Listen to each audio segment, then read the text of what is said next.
Hey, welcome back to the Commanders Declassified podcast, your home for all things Washington Commanders. We are full within the thralls of training camp, updates after updates, day after day. These guys are battling out in the warmest of weather, trying to figure out who's going to make this roster, who that makes the roster will make an impact, and who that makes an impact will be a starter for us this year. So far, a lot of positive reports from training camp, both offensively and defensively. Um, Mike, what are some of the highlights that you've seen from camp so far? For starters, because it seemed like we downplay it sometimes. Jayden Daniels has seemed to be spectacular throughout training camp. I was listening to Kay Adams Kay Adams, and she was saying that practice that she was at, the ball wasn't hitting the ground, and I guess that's good for not only Daniels but all the quarterbacks in general. And you like hearing that.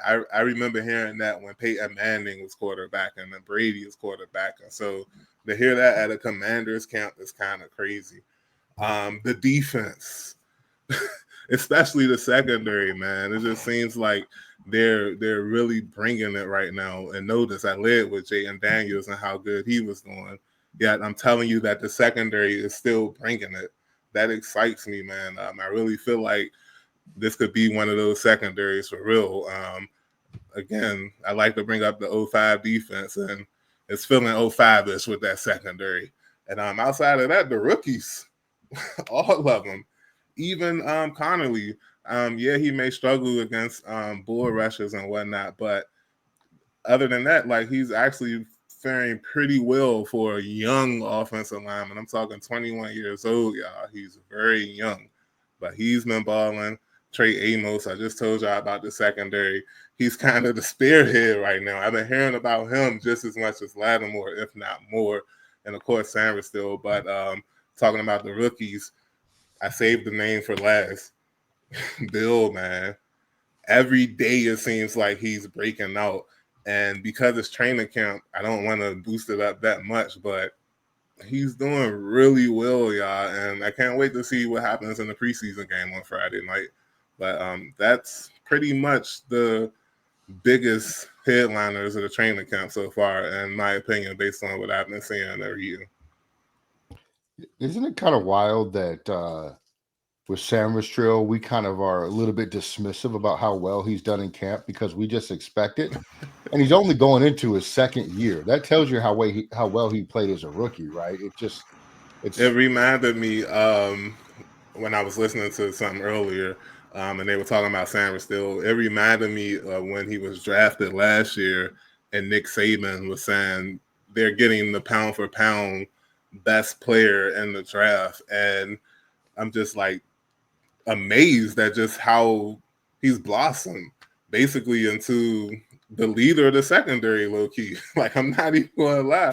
Like, I know you got vets out there like Jeremy Reeves or whatnot, but he's been the one that's kind of like the voice of the secondary. Because Lattimore is, he's kind of chill, low key, kind of crazy, but it's funny how he's allowing Sanders still to like lead the defense, even though he's the let's say the alpha of the defense. Sanders still being the voice as the second year is amazing, and you just think about him and Jayden being drafted at the same time, and you really feel good about the future of the team with that rookie. That second year player on offense and that second year player on defense doing good things so far this training camp. yeah, and I Yeah, love Mike to hear. Sanders still is like the most unheralded, underrated superstar Yeah, possibly in the league. Like, I don't think anybody outside of defense is talking about, or outside of DC rather, is talking about Sanders still. And that's kind of crazy because, there's a guy up in, I won't even say the name. There's a city up 95 that loves to talk about how everybody disrespects their players. do they But serve cheesesteaks there? those guys, if your city's well-known delicacy consists of cheese whiz, I have no time for you. Let's put it that way. At least do provolone. That's all I'm saying. Anyway, get a half smoke in DC. They're way better. No, Sanders still is just there's nobody outside DC is talking about Sanders still, and that is exactly the way I like it, and I think it's probably the way he likes it as well. I think he's going to have a monster year, though. I think he is too, especially because I think the collective pass rush will be more consistent this year, which will speed things up for the quarterback and like ultimately give our secondary time to make plays. So I look forward to what all those guys are going to do. We don't talk much about the safeties. We should, though. Quan Martin has been really good from all the reports in camp. He's matured a lot. Tyler Owen is getting some run, even at nickelback or in the slot, I should say, covering slot. And then we have who's our other safety? Why is this name slipping my mind right now? Oh, the guy we we got from New Orleans. Yeah, we got Will Harris, right? And so, we're not talking about him at all. It's crazy. Real quick. Yeah, the safeties, like you said, we're not talking about any of them. And Quan Martin, it's funny, when he was drafted, everyone's talking about how good he was. I remember he came out with the same year as Witherspoon, I think, who went to Seattle. And they were saying, yeah, he's just as good as Witherspoon. And Witherspoon has this great rookie year. And Martin is like, okay, you can see flashes of it, but it definitely wasn't as consistent as Witherspoon. You fast forward 4 years later, I think he just re-signed for a at least 2 year extension on his contract. And there's like murmurs of him being an all-pro this season. And it just goes to show you, like, as bad as the draft was under Rivera, he did get one or a few right.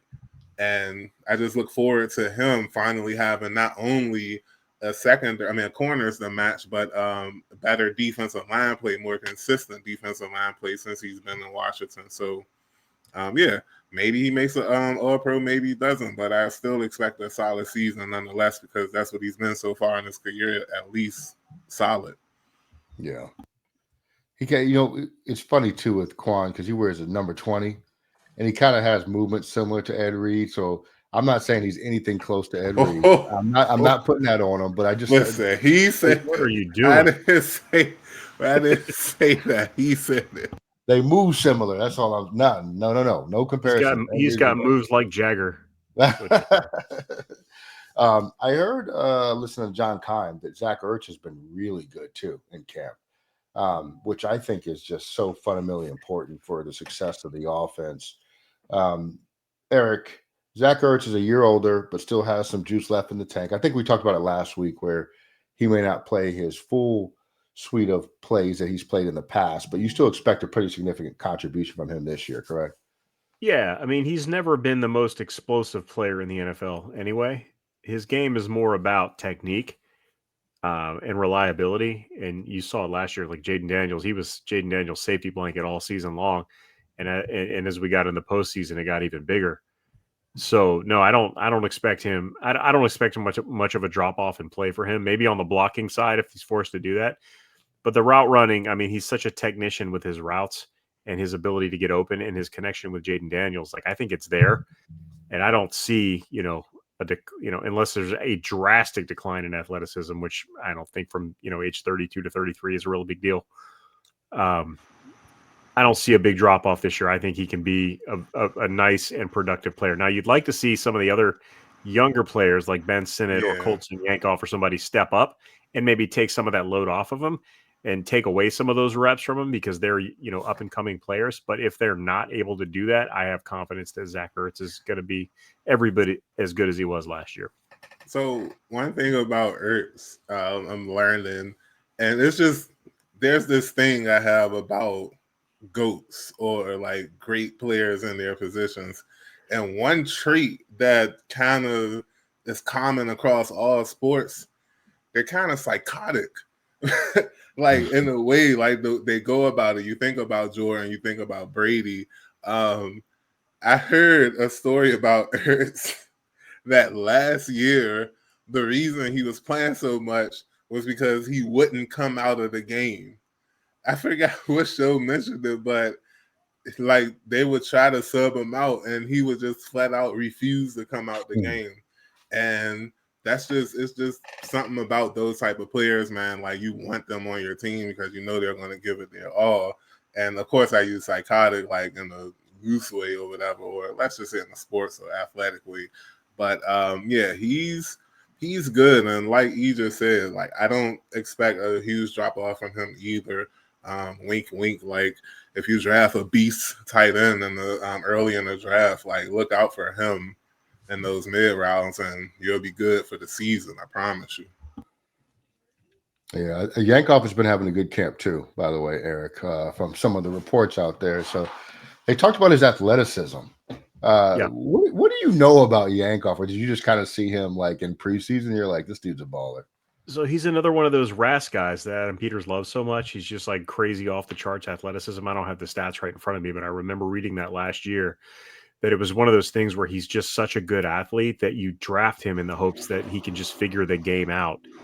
And what I've read and heard about him so far this offseason is he's running with the first teamers on special teams, which is great because that's your foot in the door. That's going to get you on the active roster. If you can play, if you're a first team special teams guy, you're there every week.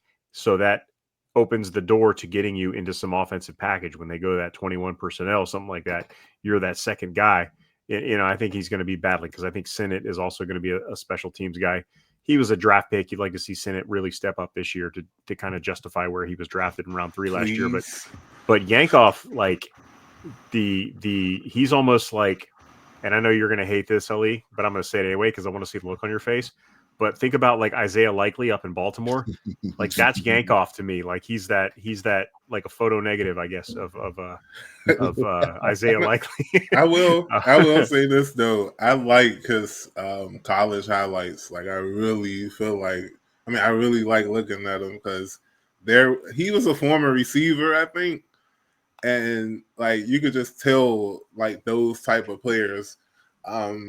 I know we're not talking about him, but same with Kane Madrano, a former receiver turned linebacker. You can see those receiver traits in their positions, whether it's a defensive position or a tight end position. Like you can still see that athletic ability from them playing a receiver position shining in those spots, and I'm excited for both of them because of that. Yankov's RAS score 9.56, Eric. Yes. 6'3", 233, 33.5-inch vertical. Was this 9'10" in the broad jump? He has elite composite speed grade. So his 40-yard dash is 4. His 20-yard split is 2.63. 10-yard split 1.57. Yeah, just teach him how to play football. He has you've got a Hall of Famer. His shuttle 4.25 and his 3-cone was 7. So all those things graded out as elite. He's good on the broad jump. The only thing that I think kept him from being a 10 is his weight. His bench was only 18, and his vertical is a little bit under elite, but still very, very good. So Colson Yankov has a chance to make a team. Are we moving on from our guy Cole Turner? Do we think he's kind of done at this point? And I moved on from him 2 years ago. I didn't know he was on the roster. Is he still on the roster? Like, come on.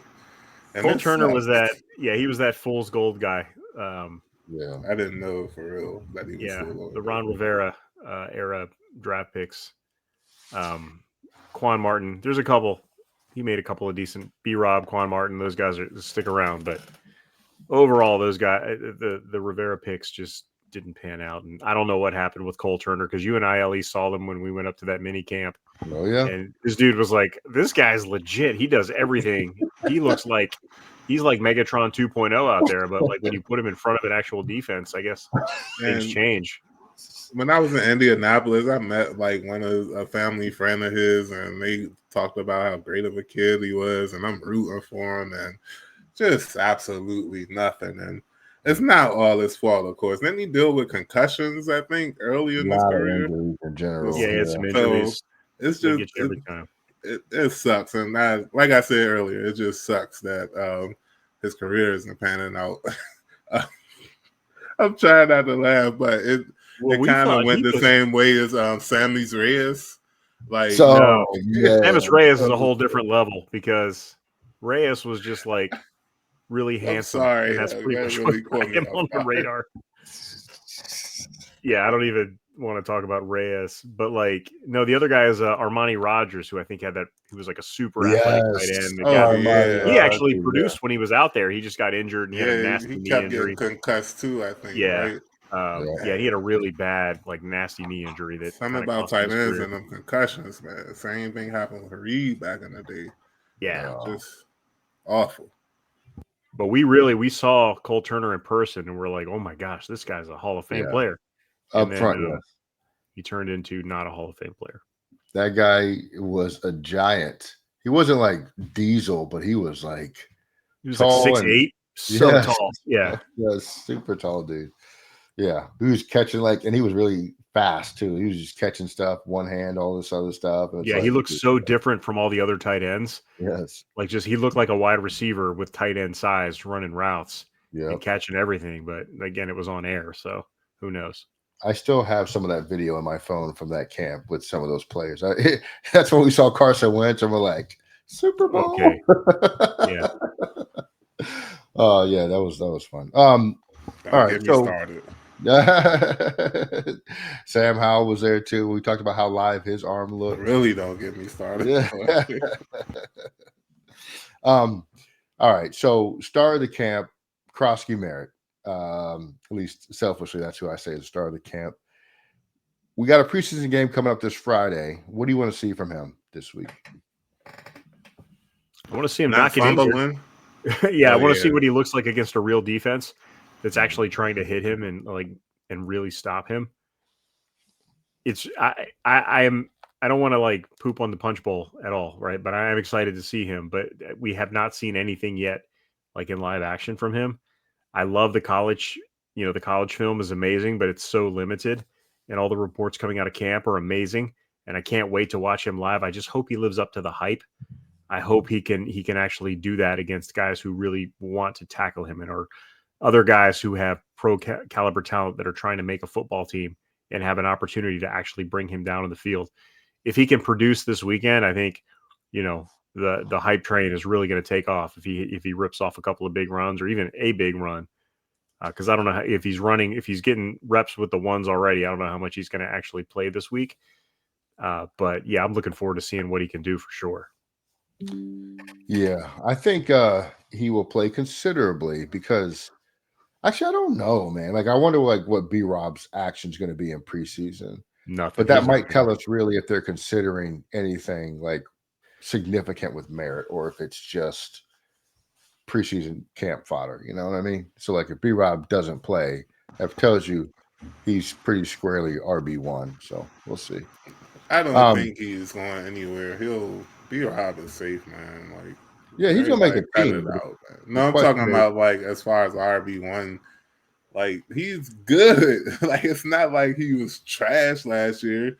We just wanted him to have more explosive plays, but of course, the fumble in the championship game or whatever, it is what it is. But let's take it easy on the brother, man. I think you're underselling for RB1. I think you're underselling how streaky he is. He comes out red hot. No, I get it. Yeah, he's a grinder as a running back, and that's the main thing. I think you're going to see a lot of you're not going to see a lot of BRob because regardless of how terrible Ellie thinks he is, which everyone knows Ellie hates I don't him. think he's terrible, but he's the starter right now, and you're not going to see a lot of him. How much Krosky Merritt plays to me tells me what they think of him. If he's out there a lot, then they're still trying to evaluate him. I think he'll get some run in week 1 for sure. But I do think you're going to see a lot of Kaz Allen, the other preseason, the guy everybody loves. You're going to see, I don't think you'll see Eckler at all, but you'll see some of the other guys. Maybe McNichols will be out there, but he's, he may be fighting for a roster spot. Although his pass protection's so good, he's going to be tough to beat out. 6 was going to make it in the press conference yesterday. 6 running backs? That's what he said. He said it in the press conference. They don't want offensive linemen. I guess you can have 6 running backs. yeah. He was like 6 might make the roster. I'm like, I can see at best 4, more likely 3. Yeah, I think they'll move some guys to the practice squad. But I can see Krosky Merritt, BRob, Eckler, and McNichols making the team with Chris Rodriguez kind of going on and off the practice squad. Kaz Allen being a practice squad guy, but yeah, I think those are the guys you're going to see though. Guys like Allen and Rodriguez, and you'll see some Krosky Merritt. Just depends on like how quickly do they pull him? Do they give him like 4 or 5 carries in the first quarter and be like, all right, you're done? That tells me that they're probably pretty intrigued by him and they're looking forward to having him out there in week 1. But we'll just have to wait and see on that. Yeah, you know what? You bring up an interesting point because with McNichols, you're right. It's his pass blocking, if anything, that would keep him around. That's a really hard thing to give up. Is a player that pass blocks really well from the backfield. I was watching, was it the Saints game? The other night I was watching the game back, and he just completely stoned a blitzer that led to a big gain to Ertz. Really good blitz pickup. Yeah, he's a really good pass protector. That's hard to let go of. Yeah, and a suit, eye popping highlight plays are one thing, but like somebody that you can count on to make a block and make a play when you need to is bigger than that. Than somebody who might rip off a 40-yard run if they get everything's right. So Krosky Merritt's got his work cut out for him. Even if he makes the team to like see playing time, he's really got to improve on that pass protection. And I think Eckler is his biggest competition personally. And I don't know how you get rid of Austin Eckler because he was so valuable last year, but I think that's Krosky Merritt's biggest competition because that's really the role that I think he'll fill because they have been throwing to Bill quite a bit in the preseason or in the training camp practices from what I've read. So that'll be interesting. Yeah, and they've been really raving about Kaz Allen too. And I think they do that every year. That's what I was going to say. Every year. I was about to say, I can't name one Kaz Allen moment since he's been on the team. I don't even remember. Was he a Rivera pick? Like, how did he even get on the team? He was supposed to be like our kick return savior. He wasn't he was like a undrafted free agent a couple of years ago, and every preseason. And I keep thinking he's a receiver. I think he was one of those hybrid guys like a Debo, but it just, for whatever reason, it never worked out. So we'll see. Maybe this is either when I see it. I just give me something to watch in the preseason. That's all I'm asking for. From all the guys that's playing. So Jayden revealed that he had a broken rib for part of the season last year on a TikTok for the NFL. It was never disclosed by the team that he had a broken rib. But a rib injury. Yeah. Not a broken rib. They kind of made us think it was like cartilage maybe or something weird. So is that why everybody's shocked because it wasn't a bruised rib? It was actually a broken rib? Yeah, that he played through. Yeah. I always assumed it was broken, but what does that say about his toughness though? Playing through a broken rib. And that Eagles game that he wasn't that good in, it explains a lot, right?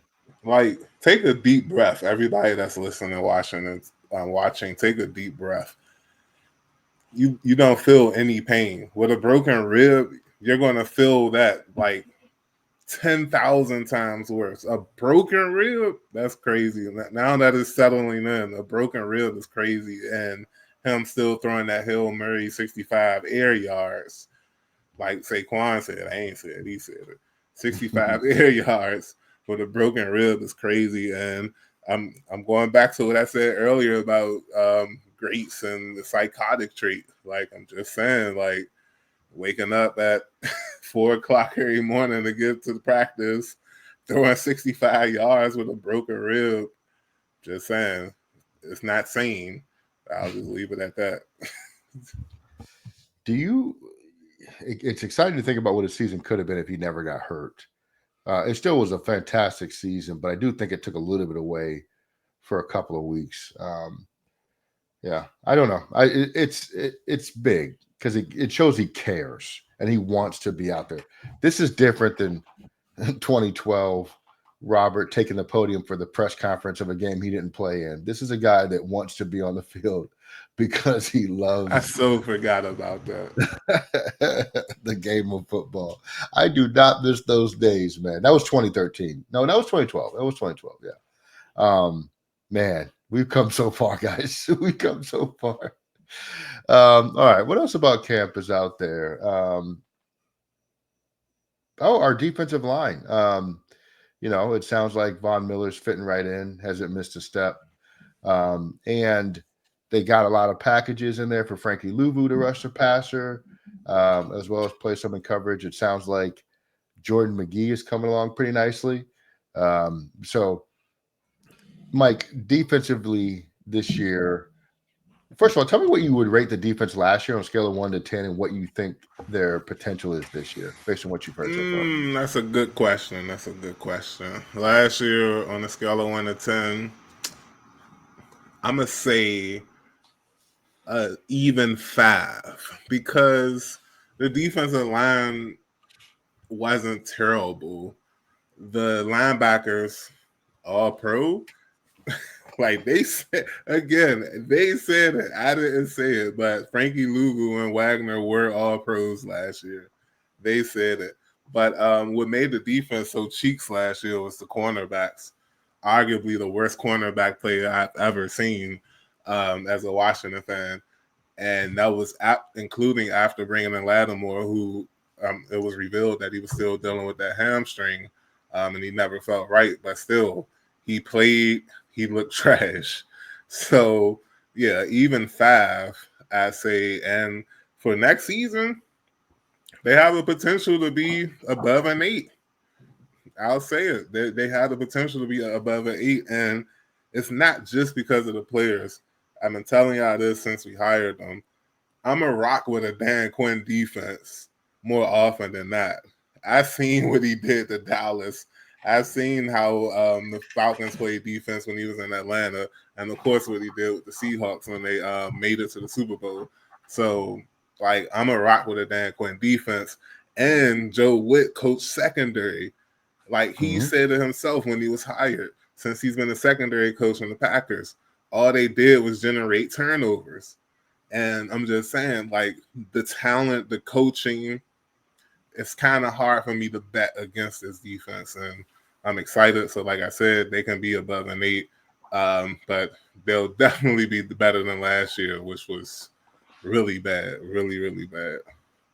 The thing I like about the Dan Quinn defense thing is how it's evolved, because the biggest weakness in Dallas and even here last year was the run game. They were a very fast but very light defense, and you saw it in that playoff game against Green Bay when they just destroyed Dallas. They just ran all over them because they couldn't do anything. Great pass rushing defense, but really struggled against the run. And you see the work that this group has put into really stopping the run, especially with Philly up the road and Dallas always having a potent running game, and the Giants running game. The NFC East is about stopping the run, and they've adapted to that, on paper at least, with the additions that they've made this offseason. I'm looking forward to seeing that. Now we'll see what the pass rush looks like. I think Von Miller's going to help that. My boy Javonte Jean-Baptiste, I got high hopes for him. He's my dark horse this year. He's gonna show up and make a few plays. So looking forward to seeing what that defense looks like. But the evolution, I really like the ability to just look at yourself and see, like, how do we need to get better? This is what we need to do, and then go out and address that. I think it's great. Yeah, I like the harmony it represents between the GM and the head coach. That's really awesome, because, like, a lot of times you hear about these battles between the GM and the head coach, and the head coach wants to be the GM and the GM wants to be the head coach, and the players are all a mismatch. They don't fit the system. We don't have that problem here. Everybody's on the same page with who they're bringing in. And Joe Witt made a comment the other day about Troy Amos being great basically every day. It's like the positive vibes are so overwhelming here. I love it. I love every minute of it. All it takes is for us to get blue to smithereens week 1 versus the Giants, and it all comes rushing back. It's all out the window, right? So I'm joking. I think because of the improvements with the interior of the defense, with Kinlaw and some of the other big guys we brought in, the improved play at the cornerback position. I'm with you, Mike. I think the floor is an 8-level defense. Now, obviously, you got to stay healthy, and we play some good offenses this year too. So that's going to matter. I don't know if I say the floor is an 8. I'm just saying, like, 8 is if anything above an 8, we're talking 2012 Seahawks, like uh, 05 Washington, I guess. 85. Like, we're talking about the greats of the greats. I can't give them that until I see that. I'd say their ceiling might be an 8. I don't know if the floor is an 8. I'm saying the floor is an 8. Now, it's a relative 8. It's an 8 Man, for I think Washington. I remember hearing the floor is 11 wins a couple of years ago when Eric Enemy showed up. So It was not me who said that, but yes. let's pump the brakes on that floor talk. The floor is 11 wins. I think they're going to be a really good defense, put it that way. And I'm excited to see what they can do. And I'm excited to see what that means for our offense. When you go back and you watch the games from last year, it was just drive extending play after drive extending play. But we left a lot of points on the field too, where we kicked a lot of field goals early on, and receivers going down at the 1 yard line, and things like that. We just there are things that I think we can clean up and still be a more productive offense. Yeah, I don't know if it's a stat, but I'm pretty sure Luke McCaffrey set an NFL record for getting tackled at the 1 yard line last year. It was like 4 times at least. Yeah, it was. Maybe a little bit more speed, a little bit more power. That would have been different. But I think Jayden could have had like something like 33, 34 touchdowns if all the plays that got called back, the drops, and then the getting tackled at the 1 didn't happen. I think he would have been somewhere in the 30s range. So, by the way, you guys think Jayden breaks that 30-yard mark that we haven't had since like who was it? Sonny Jurgenson is the last quarterback. Jurgensson? Yeah, no, Cousins threw 31, I believe. No, he didn't. But Cousins? I'm pretty sure Cousins had 31 year. Not here. Sonny has the record. Sonny set that record in like 1967, by the way, which is, can you imagine how many touchdown passes? 33 touchdown passes in 1967. Or 31 touchdown passes in like era in the 60s. Right. That's like 800 touchdown passes in today's NFL. There's no most Kirk had here was 29. 2015. Yeah, so Sonny had 31. Sonny's NFL record was 30, or his record was 33 with Philly, I think in like the early 60s, which is absolutely bonkers to do that in 12 games in the 1960s. So props to Sonny Jurgenson is all I'm saying. Yeah, what's crazier, the fact that Sonny did that, or that we haven't had a quarterback throw for over 30 touchdowns since before civil rights? I don't. It's been a long time. I'm gonna go with LBJ around here.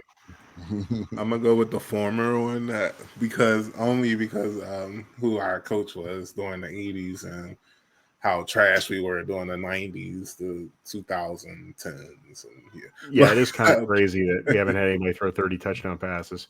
But at the same time, you think about the Chicago Bears, who have like never had a 4,000-yard passer. Exactly. I was about to say the same thing. Yeah. So at least we got never a 30 touchdown passer, never a 4,000-yard passer. That is insane. If Caleb Williams has to be the one to break that record, even if he doesn't. I don't know if you've seen his training camp footage this year. I don't know, man. Even if he's like still like isn't considered a GOAT or whatever, he has to be the one to break that 4,000-yard record with Ben Johnson and the weapons they have. Like I'm not going to hate on them or whatever. I think they have it. They just got to literally put it together. But he's maybe not this year, but he should be the one to break that record. It's 4,000 yards. Like Kirk Cousins do it. Like you can do it too, bro. Come on. It's Bears declassified. Eric, give me your wrap-up thoughts on training camp so far and looking forward to this preseason game. I will never say that I'm looking forward to a preseason game ever because it's just terrible. Come on, Eric. Have some fun with the preseason. They're so boring. I'm looking forward to the first like 5 minutes of the preseason game. But yeah, I am very excited about the prospects of this team. The reports are just glowing coming out of camp. And I don't know if it's like that every year, but it just feels like this year, every year that we've made the playoffs in the past, quarter century has just been followed by a debacle. And you could kind of see it coming early on. And the feeling isn't there this time. I think they're building something sustainable here, and that's really exciting for me. So I'm looking forward to just seeing them in action. I'm actually going to be out of town this week and probably won't even get to see the preseason game. But I'm not sad about that because it's preseason football. But I am looking forward to just seeing them on the field for sure. You know, like in prior preseasons, there was always this theme that the team was struggling at in camp that carried through into the regular season. One year is we couldn't cover tight ends. Another year is where we couldn't cover the middle of the field. And I don't know what that is this year. What is it that we're struggling with that might carry over into the regular season? You know, there's been some talk about like receiver separation that I've heard of and struggling with that a little bit, but Terry's not here. You know, so I don't know. I feel good because it almost feels like this team doesn't have any weaknesses, and its greatest weakness might be the opponents that it plays. So it's going to be really hard to tell, but stay healthy, and I think really good things are coming. Mike, what about you? What are your final thoughts on this? I actually want to do a call back to something that happened earlier in the offseason. What was the kicker name we had? Was it Zane Gonzalez? Who was the kicker we had through the playoffs? Or Yeah, Zane Gonzalez. It was Zane Gonzalez. Okay, cool. I really liked him. I thought like he's good. Like he can get better. Like I'm a rock with him. Cut. Bring in Matt Gay. That sent a message to me. Between that and the Tunsil trade, those two moves let me know that it was not business as usual. Who are the names that are being talked about, like saying that they've just been perfect, near perfect as players in the training camp? Matt Gay and Laramie Tunsil, young. Like, Matt Gay, they said he was making every single. I saw the tweets. He was making every single kick that they saw until yesterday. He missed his first kick. It was a 55-yarder. Like before then, he was cooking. So that's what I'm excited about. Like E kind of mentioned and LE mentioned, the talent, the skills on this team. Like it's my tagline. I didn't even have a tagline when the show first started, but the more I talked about it, the more I'm like, man, I can't believe football is fun again. Like it's actually good to talk about these players. Like it feels good to talk about these players. So I'm not like E. I am excited to see them perform in the preseason, and I hope y'all are too. And yeah, just rock with us, and we'll talk about it when we can. Yeah, I think the mystery of Austin Seibert is going to be one of the great NFL mysteries that maybe like who are some of those writers? Tom Lavero or something will put a book out about. It's just what happened. He was like on fire, got hurt, and then it was just like it didn't work from thereafter. So I am excited about a better kicker this year, a more consistent kicker. Hopefully we need him even less this year, but it's good to have one when you do need him. All right, I think it's going to be a fantastic game on Friday, despite you thinking so, Eric. I'm ready to watch it. I'm ready to see who plays and how much. I'm the preseason Grinch. I'll own it. I'm fine. Crappy football. And remember, there's only 3 preseason games now, not 4. So, and then I think we're going up to New England too, aren't we, for some practice days? Oh yeah, joint practice tomorrow. Actually, They traveled on Tuesday, and yeah. So listen to this, then listen to practice, and then come back to the comments and listen to this while you're talking about the joint practice. All right, right. Cool. Hit the comments. We got you. And that's it. We're going to wrap here. Commanders Declassified. We are out of here. We appreciate you all. Like, comment, subscribe. Peace.